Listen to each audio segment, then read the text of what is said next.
Ada 3 kunci kesaktian yang dimiliki oleh Yesus. Penemuan ini karena akhir-akhir ini menjadikan saya terheran sendiri pada waktu mengingat mimpi anak saya yang ternyata menjadi pesan yang mengisyaratkan dari leluhur Nusantara. Mau tidak mau harus saya sampaikan. Justru ketika saya merenungkan firman dalam hal pewayangan, semua ingatan itu jadi bermunculan, menjadi ilustrasi dan gambaran melengkapi, dibukakan tentang hal yang roh, tentang hal yang spirit.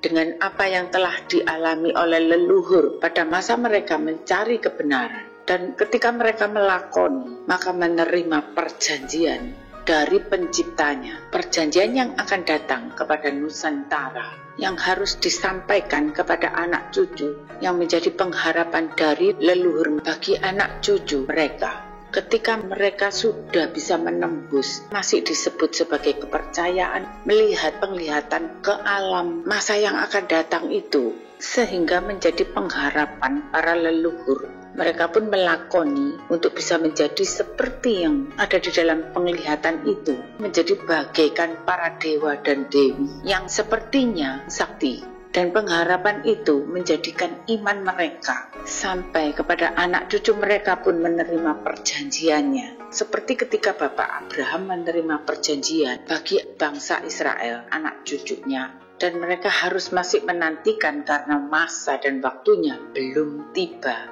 Sebab bagi semuanya orang-orang beriman, mereka itu lebih dulu harus menantikan zaman yang akan datang pada masa dan waktunya yang ditentukan untuk menerima kabar Mesias, penyelamat itu datang. Sebab orang-orang beriman itu melalui wahyu dan penglihatan mereka juga disertai kuasa mujizat menjadi nyata, yang disebut sebagai orang-orang sakti. Seperti terjadi pula pada Musa dan para nabi di dalam kitab perjanjian lama. Sehingga yang dinilai sebagai para dewa dan dewi itu masih mempunyai nafsu, ambisi, emosi, kepentingan yang seperti Bapak Abraham, Ishak dan Yakub. Bahkan para nabi percayanya kepada penciptanya itu, imannya mencapai puncak dewa.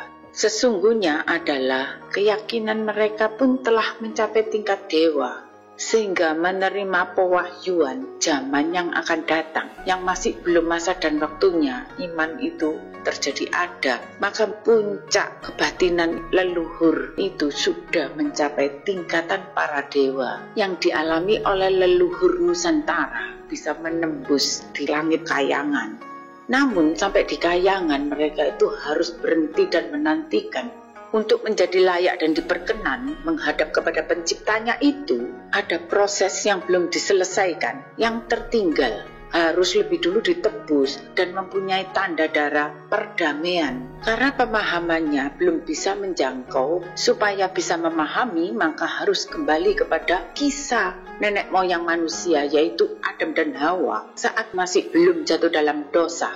Dan itu yang menjadi tujuan leluhur Nusantara. Proses melakukan secara spiritnya itu hanya bisa menjangkau kembali ke tempat asal muasal nenek moyang manusia, yaitu Adam dan Hawa. Padahal tempat suci itu sudah tidak ada. Tempat asal muasal nenek moyang manusia Adam dan Hawa yang telah menyandang dosa, bahkan tanahnya telah distempel, sudah tercurah darah kejahatan keturunan pertama manusia sebagai tabiatnya itu. Dan jangan lupa, di perjalanan dari kayangan untuk kepada penciptanya itu ada roh halus yang tidak kelihatan, sehingga membuat imannya yang sudah mencapai tingkat mayapada ini bisa turun jatuh kembali ke bumi alam dunia ini. Ada ulah roh halus, iblis. Sebelum manusia ada, dia itu sudah ada sebagai bapak pembunuh, bapak pendusta, dan semua kejahatan dia yang menjadi bapaknya, yang membuat manusia itu tidak bisa menembus kepada penciptanya, yaitu diberikan pengajaran konsep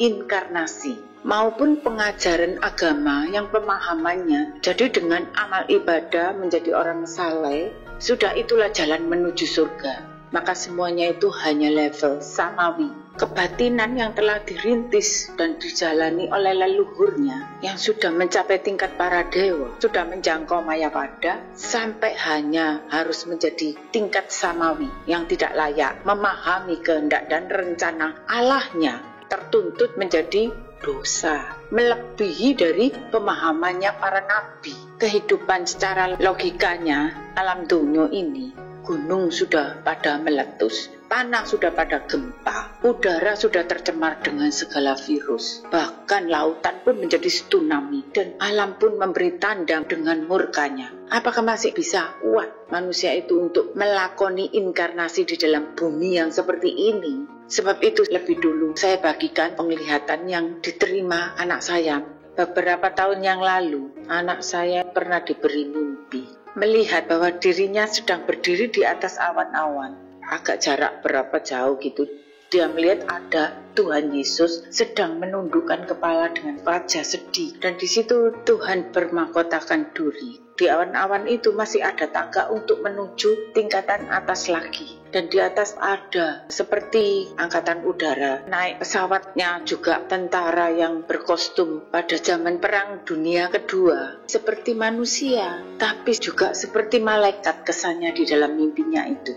Seorang Indonesia, dia panggil Mas itu dari Jawa. Katanya, dalam bahasa Indonesia, Mas Angkatan Udara itu ngomong sama anak saya sambil menunjuk kepada Yesus yang tertunduk dan sedang mengenakan mahkota duri itu. Maka katanya kepada anak saya, jangan naik dulu ke atas, sebab dia, maksudnya Yesus, membutuhkan bantuanmu. Sebetulnya mimpi ini sudah beberapa tahun yang lalu, tapi saya belum dibukakan. Nah, anehnya pada waktu anak saya menceritakan mimpinya ini, tiba-tiba saya dan dia itu spontan, kok bau rokok ya? Lah, di rumah kami tidak ada satu orang pun yang merokok, padahal ada suami saya. Dan ini terulang ketika beberapa hari lagi saya mau penjelasannya secara detail ketika anak saya mengulang menceritakan mimpinya ini.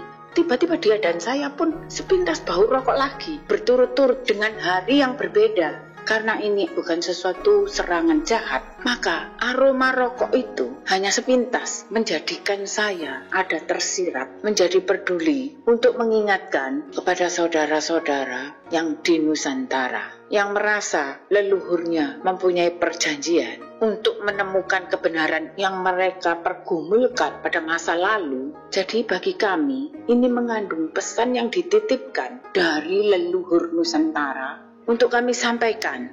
Masa zaman Perang Dunia Kedua, generasi leluhur itu yang dicari bukan pembenaran, tapi mereka mencari jalan kebenaran. Bedanya pembenaran itu untuk kelompok banyak, bisa untuk pembenaran kepada agama yang dipeluknya. Namun kebenaran yang dicari di dalam spirit secara pribadi tidak perlu mencari pembenaran dari orang lain. Mereka itu mencari jawaban yang benar dari penciptanya, dari Allahnya. Itulah yang menjadi pengharapan leluhur yang tertinggal, menanti sampai ada orang yang bisa menjawabkan dan menunjukkan kepada anak cucu mereka. Jadi saat ini waktunya saya harus berbicara terus terang untuk mereka yang mencari kebenaran, bukan mencari pembenaran. Maka jalan yang tepat itu bagi orang yang sudah melakoni kebatinan, yang belum mereka temukan itu hanya akal budinya untuk menjadi baru. Karena dari dalam batin dan hatinya itu, mereka sudah mempunyai wadah mirip dengan menapak tilas jalan salib Yesus. Namun bagi leluhurnya saat itu belum menemukan jalan untuk akal budi menjadi baru, belum bisa memahami yang bisa menghantar mereka kepada penciptanya. Pada masa zaman Perang Dunia Kedua itu aja belum ketemu. Mereka sudah lebih dulu meninggal, menunggu keturunannya itu bisa menemukan. Itu pengharapan mereka yang tertinggal. Bagi saya tidak memahami untuk menilai keturunan mereka zaman sekarang ini. Kalau tidak dapat pewahyuan zaman ini, kebatinan mereka itu mencari kebenaran atau mencari pembenaran.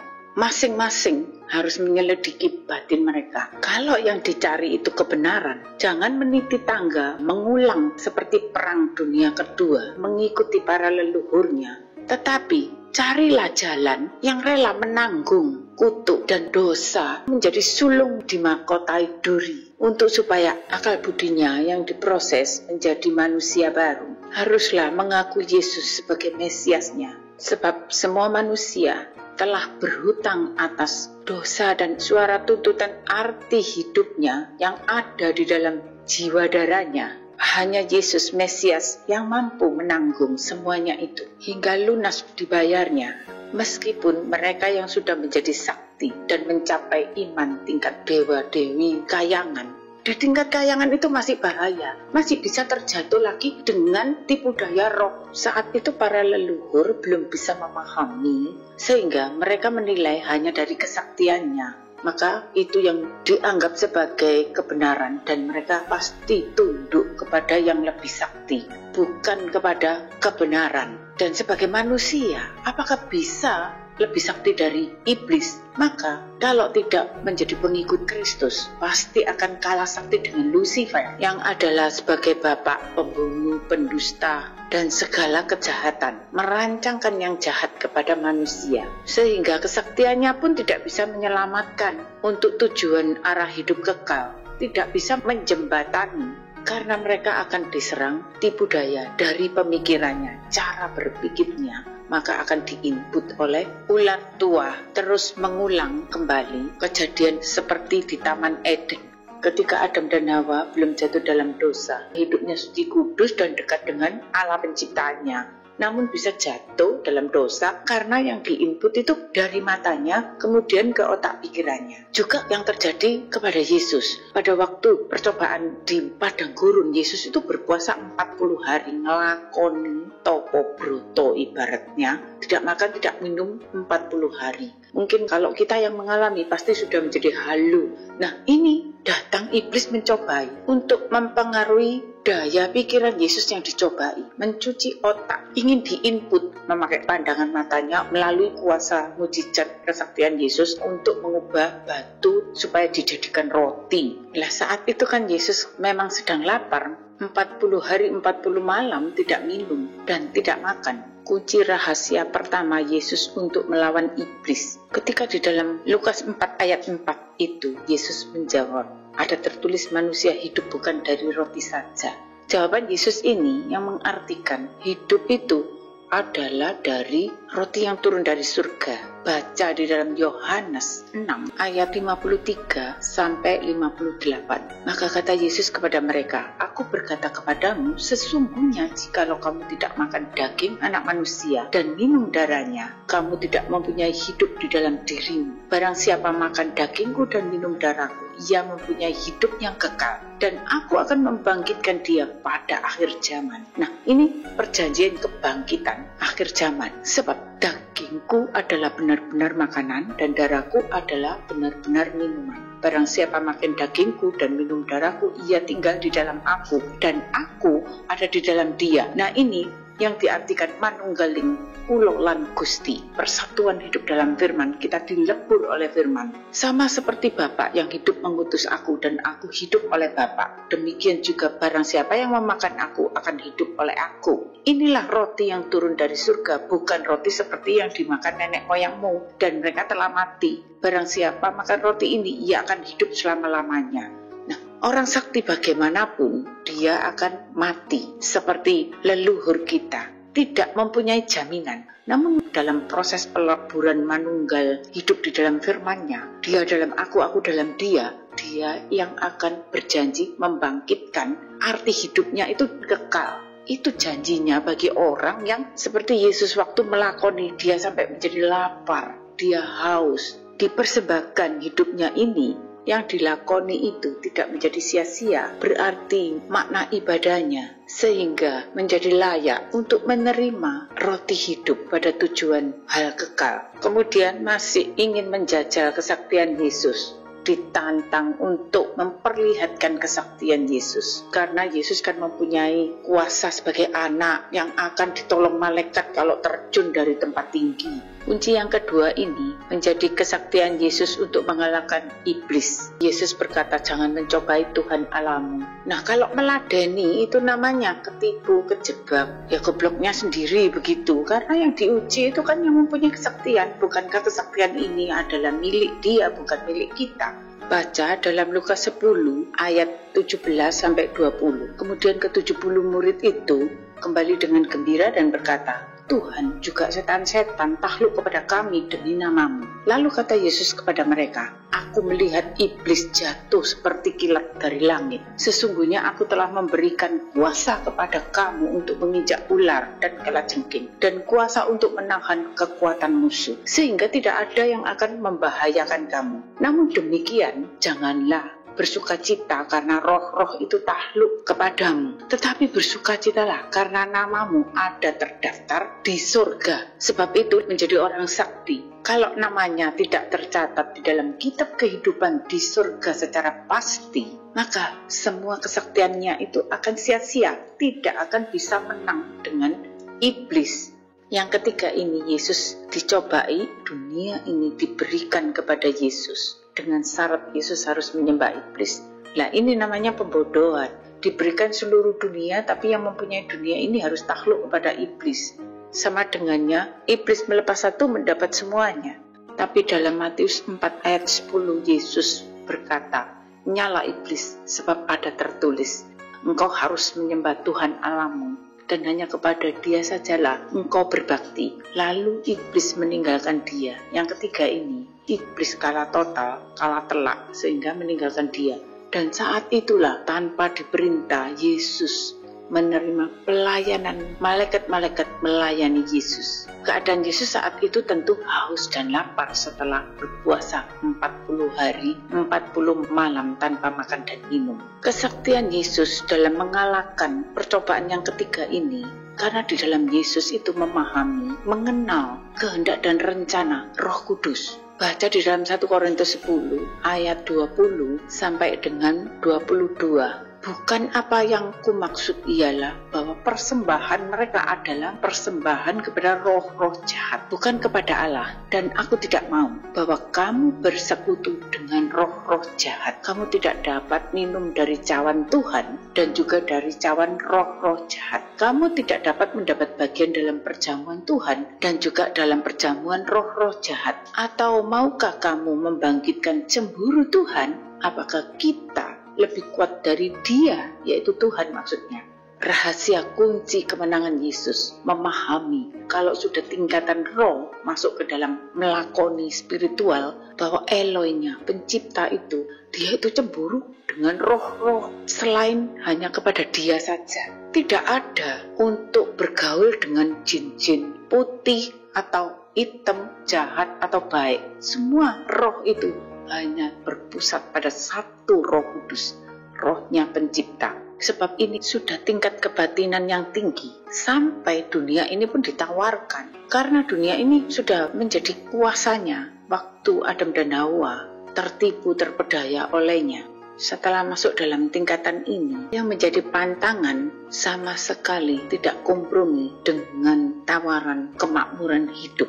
Mereka yang bisa menjadi bait bagi Roh Kudus satu-satunya dengan segenap hati, dengan segenap akal budi, dan dengan segenap kekuatan hanya bagi satu, yaitu melebur dalam Roh Kudus, kebenaran terang sungguh. Nah, apakah mereka yang mengalami kebatinan tidak berharapkan seperti tingkatan ini? Karena mereka pun kan sudah kuat melakukan menjalaninya. Maka 3 kunci ini tips bagi mereka yang sudah mengalami kebatinan untuk bisa menang seperti Yesus, melakoninya itu supaya tidak sia-sia. Dan tips ini yang akan bisa menerima bagian masuk ke dalam bumi baru atau bagian langit baru. Bahkan yang paling tingkat tinggi adalah Yerusalem baru, itu tingkatan istana, tahta kerajaannya. Ada jumlah yang ditentukan bagi tingkatan yang ketiga ini. Itulah 3 kunci untuk sampai kepada arti hidupnya menjadi kekal,